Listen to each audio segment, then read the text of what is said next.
নমস্কার বন্ধুরা, পম্পার কিচেনে আপনাদের সকলকে স্বাগত। এই প্রচণ্ড গরমে প্রাণ চায় একটু ঠান্ডা ঠান্ডা কোনো আইসক্রিম বা ডেজার্ট কিংবা ঠান্ডা ঠান্ডা কোনো শরবত, তাই না? তাই আজ বানাবো কাঁচা আম পুড়িয়ে আম পোড়ার শরবত। আর এই গরমে যে শরবত খান না কেন, আম পোড়া শরবতের স্বাদই আলাদা। 1 গ্লাস বা 2 গ্লাস খেলে মনই ভরবে না। আর এই প্রচণ্ড গরমে কোনো রকম ঝামেলা ছাড়া কিভাবে এই আম পোড়ার শরবতটা একদম সহজ পদ্ধতিতে বানাবেন, চলুন দেখে নেওয়া যাক। আজকে আম পুড়িয়ে যে দুর্দান্ত রেসিপিটা আপনাদের সাথে শেয়ার করব, তার জন্য দেখুন এখানে আমি এতগুলো আম নিয়েছি। তবে এত আম আমার লাগবে না, আপনারা চাইলে কিন্তু কম বেশি করে বানাতে পারেন। আর এই রেসিপিটা আপনারা কিন্তু একবার বানিয়ে 2 থেকে 3 মাস মিনিমাম স্টোর করতে পারেন। আর যখন মন করবে এই গরমের সময় কিন্তু এই রেসিপিটা ট্রাই করতে পারেন, দুর্দান্ত খেতে লাগে। চলুন প্রথমে আমি আমগুলোকে পুড়িয়ে নেব। এবার দেখুন এই আমগুলোকে পোড়ানোর জন্য কিন্তু একটা প্রসেস অবলম্বন করতে হবে। তো দেখাচ্ছি, দেখুন এই যে আমটা নিয়েছি, আমটার গায়ে কিন্তু কাঠ লাগিয়ে দিতে হবে। এইভাবে কিন্তু আমটার মধ্যে আমি কাঠ লাগিয়ে দেব।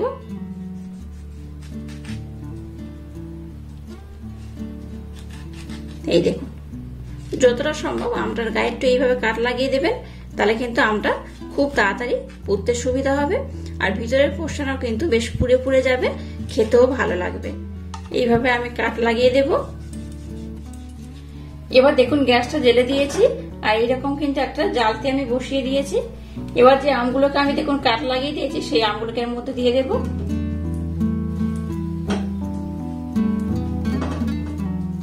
4টে আম দেখুন আমি দিয়ে দিয়েছি। এবার আমগুলোকে আমি খুব ভালোভাবে উল্টে পাল্টে পুড়িয়ে নেব। আমটাকে কিন্তু উল্টে পাল্টে এইভাবে একটু পুড়িয়ে নিতে হবে। দেখুন বেশ কতটা পুড়ে গেছে। এইভাবে কিন্তু আমটাকে উল্টে পাল্টে আমি পুড়িয়ে নেব। দেখুন আমগুলোকে আমি খুব ভালোভাবে পুড়িয়ে নিয়েছি, আর দেখতেই পাচ্ছেন কত সুন্দরভাবে পুড়ে গেছে। আর কখন বুঝবেন যে আমগুলো একদম ঠিকঠাক হয়েছে বা আজকে রেসিপিটা বানানোর জন্য একদম পারফেক্ট হয়েছে? এই দেখুন আমটাকে এইভাবে একটু কোনো হাতা চামচ বা কোনো কিছুর মাধ্যমে একটু চেপে দেখবেন। গরম অবস্থায় তো হাত দেওয়া যাবে না, তো এইভাবে একটা চামচের মাধ্যমে বা কোনো কিছুর মাধ্যমে চেপে দেখবেন।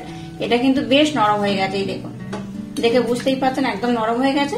তার মানে কিন্তু আমটা খুব ভালোভাবে রেডি হয়ে গেছে আজকে যে রেসিপি বানাবো তার জন্য। এবার দেখুন 2টো কাঁচা লঙ্কা আমি নিয়েছি। একদম শেষে 2টো কাঁচা লঙ্কা এইভাবে দিয়ে আমি খুব ভালোভাবে পুড়িয়ে নেব। এইভাবে 2টো কাঁচা লঙ্কা আমটাকে পুড়িয়ে নিয়েছি। এবার আমি গ্যাসটাকে বন্ধ করে দেব, আর এই লঙ্কাটাকে আমি আরেকটু পুড়িয়ে নেব। এবার এই আমগুলোকে আমি পুড়িয়ে নিয়েছি। এবার আমগুলোকে আমি একটু ভালোভাবে ঠান্ডা করে নেব। দেখুন পোড়া আমগুলোকে আমি খুব ভালোভাবে ঠান্ডা করে নিয়েছি। আর যে 2টো লঙ্কা আমি পুড়িয়ে নিয়েছিলাম, লঙ্কা 2টোকে আমি নিয়ে নিলাম। এই 2টোকে আমি আলাদা করে পাত্রে রেখে দেব। আর এই দেখুন যে পোড়া আমটা নিয়েছিলাম, পোড়া আমটার মধ্যে এই খোসাটাকে এইভাবে আমি ছাড়িয়ে বাদ দেব। এই প্রচন্ড গরমের সময় আম পোড়ার শরবত খেতে কিন্তু দারুণ লাগে। একবার না বানিয়ে খেলে বিশ্বাসই করতে পারবেন না, এটা এতটা সুন্দর খেতে হয়। আর এই গরমের সময় কিন্তু ভীষণ হেলদি একটা শরবত আমি আপনাদের সাথে শেয়ার করছি। আশা করছি আমাদের ভীষণ ভালো লাগবে। এটাকে আমি পাত্রে উঠিয়ে নেব। এবার দেখুন প্রত্যেকটা আমের কিন্তু একইভাবে আমি খোসাটাকে ছাড়িয়ে নেব। দেখুন পুড়িয়ে নেওয়া আমগুলোকে খুব ভালো আমি ছাড়িয়ে নিয়েছি। এবার এই আটিগুলোকে আমি বাদ দেব। এইভাবে আটিগুলোকে আমি বাদ দিয়ে দেব। আর আমের যে পাল্প, পুড়িয়ে নেওয়ার পর যে পাল্প, সেটা আমি বার করে নেব।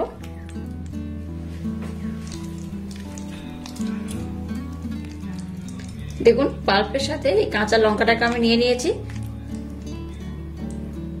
এবার দেখুন একটা ছোট তড়কা প্যান আমি নিয়ে নিয়েছি। এর মধ্যে 2 চামচ দিয়ে দেবো গোটা জিরে। এই মশলাটা আমি একটু বেশি করে বানিয়ে নেব। একটু বেশি করে বানিয়ে নিলে কি হবে, এই গরমের সময় কিন্তু প্রচুর শরবত বা লস্যি আমি আপনাদের সাথে শেয়ার করব। তো একসাথে কিন্তু আমি মশলাটাকে একটু বেশি করে বানিয়ে নেব। মৌরি দিয়ে দেবো এই চামচের 1 চামচ। আর এই স্পেশাল মশলা যাতে একটু ঝাল ঝাল হয়, তার জন্য দেখুন গোটা গোলমরিচ দিয়ে দেবো 10-12টা। এবার এই মশলাটাকে আমি একটু হালকা করে ভেজে নেব। একদম পুড়িয়ে ভাজবে না, একটু হালকা করে ভেজে নিয়ে আমি খুব ভালোভাবে একদম মিহি করে ব্লেন্ড করে নেব। এবার দেখুন যে মিক্সির জারের মধ্যে আমি মশলাটাকে ব্লেন্ড করলাম, সেই মিক্সির জারটা নিয়ে নিয়েছি। এবার এই আম আর কাঁচা লঙ্কাটাকে এই মিক্সির জারের মধ্যে দিয়ে আমি খুব ভালোভাবে ব্লেন্ড করে নেব। এখানে কিন্তু আমি জল ব্যবহার করব না, জল ব্যবহার না করে কি করবে, এটাকে খুব ভালোভাবে ব্লেন্ড করবে। কেন জল ব্যবহার করতে বারণ করছি আমি আমাদের একটু পরে জানিয়ে দেব। এবার দেখুন এখানে আমি একটু বেশি করে লবণ দিয়ে দেব, এই চামচে 1.5 চামচ দিয়ে দিলাম। এবার দিয়ে দেবো মিছরি। দেখুন এখানে কিন্তু আমি চিনি ব্যবহার করব না, গরমের সময় আমি আপনাদের সাথে একটা হেলদি রেসিপি শেয়ার করছি, তার জন্য কিন্তু এখানে চিনি ব্যবহার করব না। মিছরি কিন্তু অনেক হেলদি, চিনির থেকে মিছরি খাওয়া অনেক বেটার, তো চেষ্টা করবেন চিনির পরিবর্তে মিছরি ব্যবহার করার। এখানে এই 1 বাটি আমি মিছরি দিয়ে দিলাম। দিয়ে দেবো 1 চামচ বিট লবণ। এবার সমস্ত উপকরণ আমি খুব ভালোভাবে ব্লেন্ড করে নেব। দেখুন সমস্ত উপকরণ খুব ভালোভাবে আমি ব্লেন্ড করে নিয়েছি, আর কত সুন্দর হয়েছে দেখুন। এবার এটাকে আমি পাত্রের মধ্যে ঢেলে নিচ্ছি। আচ্ছা, এখানে জল ব্যবহার না করার একটাই কারণ, এইভাবে আপনারা বানিয়ে কিন্তু এটাকে অনেক দিন স্টোর করতে পারবেন। একটা কাঁচের কোনো বোতলের মধ্যে এটাকে স্টোর করতে পারেন, আর যখন মন করবে তখন কিন্তু এটা বানিয়ে খেতে পারেন। খুব সুন্দর খেতে হয়। আর এখানে কিন্তু অন্য কোনো উপকরণ আর অ্যাড করবেন না, যখন খাবেন বাকি উপকরণগুলো অ্যাড করে দেবেন। দেখুন আমি কিন্তু এখানে সমস্ত মিশ্রণটাকে ব্যবহার করব না। এই মিশ্রণ দিয়ে কিভাবে আপনারা আপনাদের যখন মন করবে আম পোড়া শরবত বানিয়ে খাবেন, তো সেই রেসিপিটা আমি আপনাদের সাথে শেয়ার করব। তাই এই মিশ্রণটাকে আমি কাঁচের কোনো বোতলে করে নর্মাল ফ্রিজে রেখে দেব, আর কিছুটা নিয়ে আমি আপনাদের সাথে শেয়ার করছি কিভাবে এটাকে আপনারা শরবত বানাবেন। এবার দেখুন ছোট একটা এরকম পাত্র নিয়ে নিয়েছি, এর মধ্যে নিয়ে নেব লবণ। 2 রকম লবণ এখানে আমি ব্যবহার করছি, একটু বিট লবণ দিয়েছি আর একটু নরমাল লবণ ব্যবহার করছি। দিয়ে দেবো চাট মশলা অল্প করে, দিয়ে দেবো ব্লেন্ড করে রাখা মিছরি, একদম সামান্য পরিমাণে দিয়ে দিলাম যাতে টক টক মিষ্টি মিষ্টি ঝাল ঝাল লাগে। দিয়ে দেবো কাশ্মীরি লাল লঙ্কার গুঁড়ো একদম অল্প করে। এবার সমস্ত উপকরণ একটু মিক্সড করে নেব। এবার দেখুন এরকম কাঁচের গ্লাস আমি নিয়ে নিয়েছি, 2টো কাঁচের গ্লাস, আর এর মধ্যে দেখুন একটু লেবু নিয়েছি। লেবু দিয়ে কি করব, এই কাঁচের গ্লাসের মুখটাকে এইভাবে একটু ঘুরিয়ে ফিরে লাগিয়ে নেব। এইভাবে লাগিয়ে নিলে কি হবে, যখন আপনারা এই শরবতটা খাবেন তখন টক টক ঝাল ঝাল মিষ্টি মিষ্টি বেশ দুর্দান্ত খেতে লাগবে। এইভাবে করে নিয়েছি। এবার দেখুন এটাকে উল্টে এর মধ্যে আমি দিয়ে দেব, এইভাবে লাগিয়ে নেব। এতে করে কি হয়, খাওয়ার সময় তো ভালো লাগবে আর দেখতেও কিন্তু খুব সুন্দর লাগে।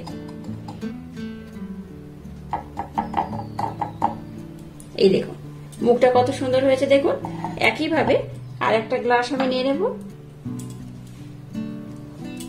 এর মধ্যে আমি লেবুর রস একটু দিয়ে দেব। এবার এটাকে একটা ট্রের মধ্যে আমি বসিয়ে নেব। এবার দেখুন আইসের টুকরো নিয়েছি আমি এখানে দিয়ে দেব। এবার দেখুন এখানে আমি দিয়ে দেব যে পাল্পটা আমি বার করলাম, সেই পাল্প দিয়ে দেব। 2টো গ্লাসের মধ্যে আমি দিয়ে দিলাম। এবার এখানে আমি জল দিয়ে দেব পরিমাণ মতো।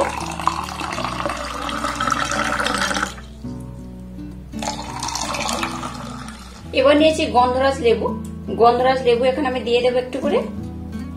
গন্ধরাজ লেবু একটু দিলে কি হবে, এর স্মেলটা কিন্তু খুব সুন্দর হবে, খেতেও দুর্দান্ত লাগবে। এবার আমি এটাকে খুব ভালোভাবে মেল্ট করে নেব।